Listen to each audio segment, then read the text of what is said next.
बिस्मिल्लाहिर्रहमानिर्रहीम, अस्सलाम वालेकुम। आज की इस वीडियो में हम बनाएंगे जी फ्रेश पाइनएप्पल केक। ये बनाना बहुत ही आसान है, लेकिन ये वीडियो बहुत ही स्पेशल होने वाली है क्योंकि इसमें मैं step by step cake making से लेके इसकी डेकोरेशन तक सारा जो स्टेप्स हैं वो आपके साथ शेयर करूंगी। यानी आपने किस तरह इस केक के स्पंज को रेडी करना है, वो भी विदाउट ओवन के और विदाउट इलेक्ट्रिक बीटर के, और किस तरह आपने ये जो ऊपर क्रीम है इसको बीट करना है और फिर किस तरह आप अपने केक को डेकोरेट कर सकते हैं। ये सारे स्टेप्स आज की इस रेसिपी में यानी आज के इस वीडियो में मैं आपके साथ शेयर करने वाली हूँ। तो इस वीडियो को लास्ट तक ज़रूर देखिएगा और देखिएगा कितनी आसानी के साथ हम अपना केक रेडी करते हैं। तो चलते हैं जी तैयारी की तरफ। सबसे पहले हमने जो स्पंज केक है वो रेडी करना है। स्पंज केक बनाने के लिए जो जो चीज़ें चाहिए सबसे पहले आप वो नोट कर लें। मैंने रेगुलर कप जो आम घर में हम टी के लिए यूज़ करते हैं वो यूज़ किए हैं इसके लिए। तो 1 कप मैदा है लेवल, उसी साइज़ का दूसरा कप लिया है। उसी कप में मैंने लिया है जी कुकिंग ऑयल। कुकिंग ऑयल देख लें 1 कप से थोड़ा सा कम यूज़ किया है। जो घर में कुकिंग ऑयल यूज़ होता है वही इसमें जाएगा। और 1 कप से थोड़ी सी कम चीनी ली है और इसको पीस लिया है। ज़रूरी नहीं कि आप आइसिंग शुगर यूज़ करें, आप घर में भी इसको पीस सकते हैं। 3 से 4 ड्रॉप वनीला एसेंस के और 3 अदद अंडे हैं और 1 टीस्पून जो है बेकिंग पाउडर। और एक और ज़रूरी बात कि मैंने इसके लिए मेजरिंग कप का यूज़ नहीं किया। अल्हम्दुलिल्लाह मेरे पास ये मेजरिंग कप्स और मेजरिंग स्पून्स मौजूद थी, लेकिन मैंने इनका यूज़ नहीं किया। मैंने जो रेगुलर घर में टी कप हम यूज़ करते हैं चाय के लिए उनका यूज़ किया है। उसी से मैंने स्पंज केक तैयार किया। जिस तरीके से मैंने मेजरिंग की है कप से, आप इसी तरीके से इजीली मेजरिंग करके केक बना सकते हैं। अब आती है जी मोल्ड की बारी। तो अल्हम्दुलिल्लाह मेरे पास ये मोल्ड मौजूद है, लेकिन मैं इनको यूज़ नहीं करूँगी।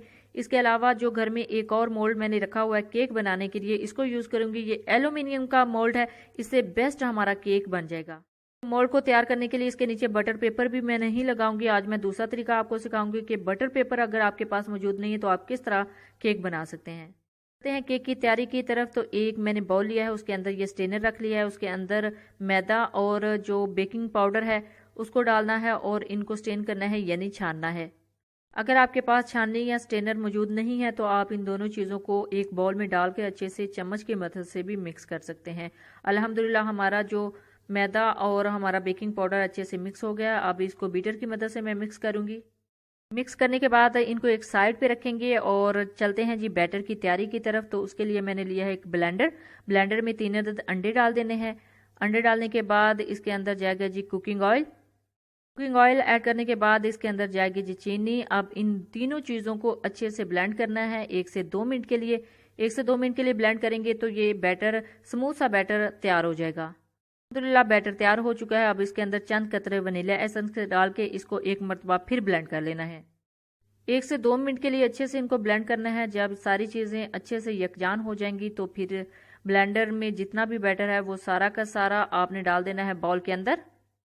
हैंड बीटर की मदद से आपने इस बैटर को मैदे के अंदर मिक्स करना है, अच्छे तरीके से मिक्स करना है, अच्छे तरीके से इसको ब्लेंड करना है। जितनी अच्छी आपकी ब्लेंडिंग होगी उतना ही अच्छा आपका केक राइज होगा। अल्हम्दुलिल्लाह हमारा बैटर बिल्कुल परफेक्ट तैयार हो चुका है। अब चलते हैं केक की तैयारी की तरफ। केक तैयार करने के लिए अब मोल्ड को तैयार करना पड़ेगा। मोल्ड के अंदर मैं बैटर पेपर नहीं लगाऊंगी। अल्हम्दुलिल्लाह मेरे पास अच्छे खासे बैटर पेपर मौजूद थे, लेकिन आप लोगों की आसानी के लिए मैं इसके अंदर ऑयल को ग्रीस करूंगी क्योंकि लोगों के पास बैटर पेपर मौजूद नहीं होता। अगर बैटर पेपर मौजूद ना हो तो फिर आप ये वाला तरीका अप्लाई कीजिएगा। इस 1 टेबल स्पून ऑयल को अच्छे से इसमें ग्रीस करना है। अगर आपके पास सिलिकॉन का ब्रश नहीं है तो आप हाथ की मदद से भी ग्रीस कर सकते हैं। अब इसके अंदर 1 टेबल स्पून मैदा जाएगा।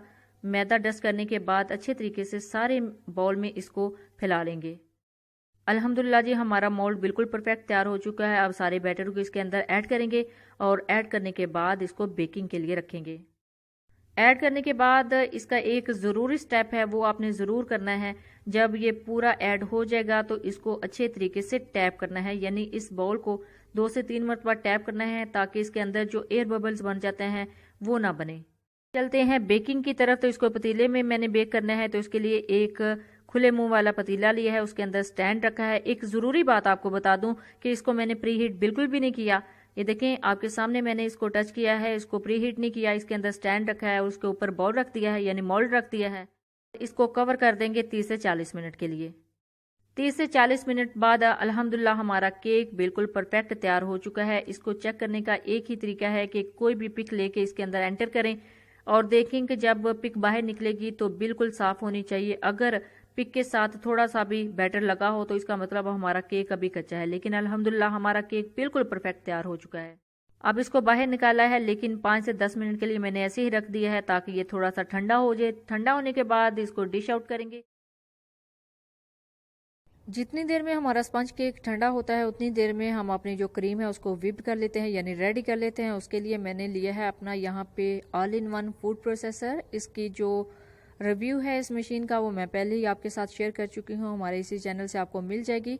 तो इसको रेडी करने के लिए इसको सबसे पहले इसको ज्वाइंट करना है, यानी इसको तैयार करना है। तो उसके लिए मैंने इसको इकट्ठा कर लिया है और इसके अंदर जो स्क्रूल्स हैं वो लगा देने हैं, यानी हमने अपनी क्रीम को बीट करना है तो उसके लिए स्क्रूज को सेटिंग करनी है। इस तरह आप सेटिंग कर सकते हैं और इस तरह बॉल को इसके अंदर पेस्ट करके यानी सेट कर सकते हैं।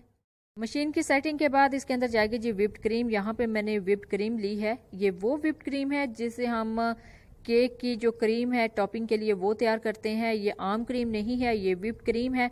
अगर आप कहेंगे तो मैं इसका नाम भी आपके साथ शेयर कर दूंगी। वीडियो के कमेंट्स में आप ज़रूर पूछ लीजिएगा कि मैंने कौन सी क्रीम यूज़ की है। तो इसको हमने व्हिप करना है 10 से 15 मिनट के लिए। यहाँ पे बताते चलूँ कि ये जो आप टेट्रा क्रीम आम यूज़ करते हैं डेजर्ट में, ये वो क्रीम नहीं है, ये व्हिप्ड क्रीम है। ये स्पेशली केक की टॉपिंग के लिए तैयार की जाती है, तो उसको बीट करना ज़रूरी होता है। तो उसके लिए मैंने इसको 2 से 3 घंटे के लिए चिल करने के लिए फ्रीज़र में रख दिया था। जैसे ही ये चिल हो गई थी तो इसको अब निकाल के इसको बीट कर रही हूँ। 10 से 15 मिनट लगेंगे इसको बीट करने के लिए। तो 10 मिनट के बाद इसके अंदर मैंने इसके नीचे जो है इसकी टॉपिंग पे वो बिछा दी है जी आइस, ताकि ये अच्छे तरीके से थिक हो जाए। अल्हम्दुलिल्लाह 10 मिनट के बाद ये देखिए थोड़ी सी थिक होना स्टार्ट हो गई है। मज़ीद 5 मिनट इसको और बीट करना था। उसके लिए मैंने इसके नीचे एक ट्रे रखा, उसके अंदर आइस रख दी है। तो ये देखें अल्हम्दुलिल्लाह हमारी जो क्रीम है वो अच्छे से व्हिप्ड हो गई है 10 से 15 मिनट में। देखिए जी अल्हम्दुलिल्लाह 15 मिनट में जब मैंने मशीन को बंद किया है तो हमारे जो क्रीम के एजेस हैं वो बिल्कुल बन गए हैं। हमारे एजेस बिल्कुल रेडी हैं क्रीम के। जैसे ही हम इसकी डेकोरेशन करेंगे तो ऐसे ही एजेस आएंगे। तो अब चलते हैं जी केक की तैयारी की तरफ। तो मेरे पास केक स्टैंड नहीं था, ज़रूरी नहीं है कि आपके पास स्टैंड हो तो आप केक को डेकोरेट कर सकें। मैंने यहाँ पे सिंपल एक बाउल लिया है, इसके ऊपर पिज़्ज़ा पैन को उल्टा करके रखा है और उसके ऊपर केक को रख दिया है। पंच केक अल्हम्दुलिल्लाह हमारा ठंडा हो चुका है। अब इसको दरमियान से हमने कटिंग करना है। कटिंग करना भी बहुत ही आसान है, बिल्कुल भी मुश्किल नहीं है। यहाँ से आपने मिडल में इसके जो नाइफ है, जो शार्प सी नाइफ होती है उसको रखना है और इस तरह इसको घुमाते हुए कटिंग कर लेना है। अल्हम्दुलिल्लाह अच्छे तरीके से हमारा जो केक है वो कट हो चुका है। ये देखिए कितनी आसानी के साथ मैंने इसको कट कर लिया है। कटिंग करने के बाद इसके 2 हिस्से कर लिए हैं। आप चाहें तो 3 लेयर्स में भी इसको कट कर सकते हैं, लेकिन मैंने यहाँ पे इसकी 2 लेयर्स ही की हैं।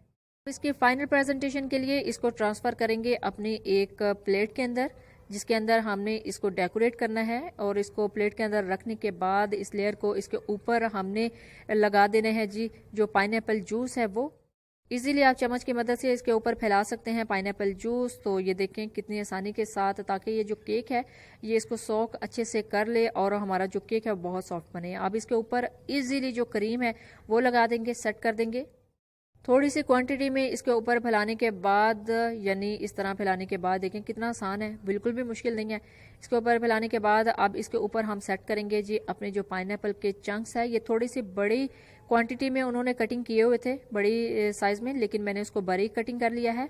आपने भी कोशिश करनी है कि इसकी कटिंग जो है वो बिल्कुल छोटी सी कर लें ताकि ये ऊपर फैलने में आसान हो जाए। अब इसकी कटिंग करके इसको अच्छे तरीके से इस क्रीम के ऊपर फैला देना है ताकि इसके अंदर जो ये फिक्स हो जाए। तो हमने पहले से नीचे से इसको सॉक कर लिया था, उसके ऊपर क्रीम लगाई, उसके ऊपर पाइनएप्पल चंक्स रख दिए, इसके ऊपर थोड़ी सी और क्रीम रखने के बाद इसके ऊपर जो मज़ीद एक हमारी लेयर थी वो रख दी है।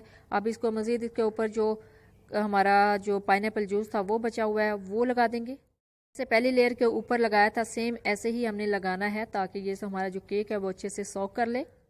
देखिए कितना आसानी के साथ इसके ऊपर हमने जो पाइनएप्पल जूस है वो डाल दिया है। अल्हम्दुलिल्लाह अच्छे से सॉक कर लिया है इसने। इसके ऊपर अब वही लेयर लगाएंगे क्रीम की लेयर लगाने के बाद अब इसको नीचे से स्टैंड को घुमाते हुए इसको सेट करना है। देखिए मेरे पास पैलेट नाइफ भी नहीं है, लेकिन ज़रूरी नहीं है कि आपके पास सेम सामान होना चाहिए बेकिंग का, तो आप केक को बेक कर सकते हैं और उसको डेकोरेट कर सकते हैं। आप किसी भी तरीके से आपने जस्ट मैनेज करना है, तो मैं भी मैनेज कर रही हूँ।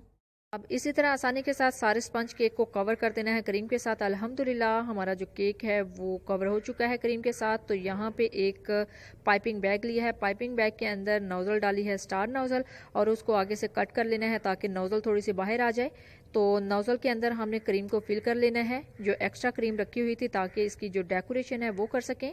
ये देखें, क्रीम को ऐड करना भी बहुत आसान है। क्रीम को अच्छे से सेट करने के बाद इसकी बारी आती है जी डेकोरेशन की। डेकोरेट करने के लिए मेरे पास स्क्रैपल भी नहीं था, तो स्क्रैपल बनाने के लिए एक सिंपली मैंने कार्ड लिया, उसको कार्ड को आगे से जिग-जैग कटिंग में कट कर लिया। तो जिग-जैग कटिंग में कट करने के बाद अच्छे से इसकी डेकोरेशन हो सकती है। देखिए अल्हम्दुलिल्लाह कितने अच्छे तरीके से इसका ऊपर डिज़ाइन आ रहा है। हाँ, आपको लगे कि क्रीम कम है, आप इस तरह मैनेज कर सकते हैं। अगेन एंड अगेन इसको ऊपर थोड़ा सा राउंड शेप में घुमा के देखिए अल्हम्दुलिल्लाह इसकी जो शेप है बहुत अच्छे तरीके से आ रही है। आप इसकी फिनिशिंग कर सकते हैं, और ऊपर से इसकी फिनिशिंग करने के लिए भी आप इसी तरह स्क्रैपल को घुमा सकते हैं। केक की डेकोरेशन के दौरान आप ये जो पैलेट के ऊपर एक्स्ट्रा क्रीम है इसको भी रिमूव कर सकते हैं, यानी साफ कर सकते हैं। तो आप चलते हैं जी फाइनल प्रेजेंटेशन की तरफ। तो फाइनल प्रेजेंटेशन के लिए पाइपिंग बैग के अंदर जो क्रीम डाली थी उसको आप इस तरह डेकोरेट कर सकते हैं। ये डेकोरेट करना बहुत ही आसान है, बिल्कुल भी मुश्किल नहीं है। बहुत आसानी के साथ बहुत सिंपली आप इस तरह डेकोरेट कर सकते हैं। उसके ऊपर इसको मज़ीद खूबसूरत बनाने के लिए चेरीज़ रख सकते हैं। देखिए अल्हम्दुलिल्लाह मैंने इसके ऊपर चेरीज़ लगा दी हैं, और चेरीज़ के बाद इसके ऊपर लगा देने हैं यहाँ पे पाइनएप्पल। पाइनएप्पल को भी मैंने मज़ीद कट कर लिया था क्योंकि ये राउंड शेप में थे। तो पाइनएप्पल को कटिंग करने के बाद इसके ऊपर सेट कर सकते हैं आप। जो मिडल में थोड़ा सा इसको डेकोरेट करने के बाद इसके ऊपर चेरी रखेंगे। देखिए जी अल्हम्दुलिल्लाह अल्हम्दुलिल्लाह हमारा जो केक है बहुत अच्छे तरीके से रेडी हो गया है। लेकिन अभी भी थोड़ा सा सिंपल लग रहा था, तो मैंने जो लास्ट पे एक एज थी इसके ऊपर डॉट्स लगाना स्टार्ट किए हैं क्रीम से, उसी पाइपिंग बैग से और उसी नोज़ल से मैंने इसके ऊपर डॉट साइडों पे लगा लिए हैं। जैसे ही डॉट लगेंगे तो ये मज़ीद खूबसूरत हो जाएगा। आप ऊपर से भी थोड़ा सा और इसको मज़ीद खूबसूरत बनाने के लिए डॉट्स लगाने हैं क्रीम की मदद से।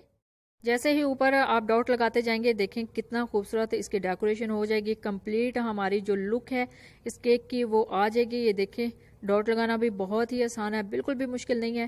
देखिए अल्हम्दुलिल्लाह इसके एजेस हमारी जो क्रीम के कितने अच्छे इसके ऊपर लग रहे हैं, कितने अच्छे तरीके से परफेक्ट लुक आई है हमारी बिल्कुल बेकरी स्टाइल केक की।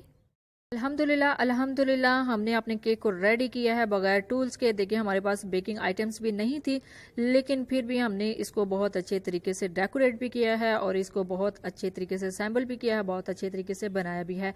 ये बनाना बहुत ही आसान था। आपके सामने मैंने स्टेप बाय स्टेप सारी रेसिपी शेयर की है, लेकिन इसको देखते ही कोई भी गेस नहीं कर सकेगा कि आपने इसको घर में बनाया है या फिर आप बेकरी से लेके आए। बिल्कुल बेकरी स्टाइल केक बहुत आसानी के साथ घर में भी बन सकता है। बच्चों की बर्थडे हो या वेडिंग एनिवर्सरी या किसी भी पार्टी पे मेहमानों के आने से पहले आप इसको इजीली घर में बना सकते हैं और खूब उनसे अपनी जो तारीफें हैं वो करवा सकते हैं। जब भी बनाएं अपना फीडबैक ज़रूर दीजिएगा, दुआओं में ज़रूर याद रखिएगा। अल्लाह हाफिज़, थैंक्स फॉर वॉचिंग।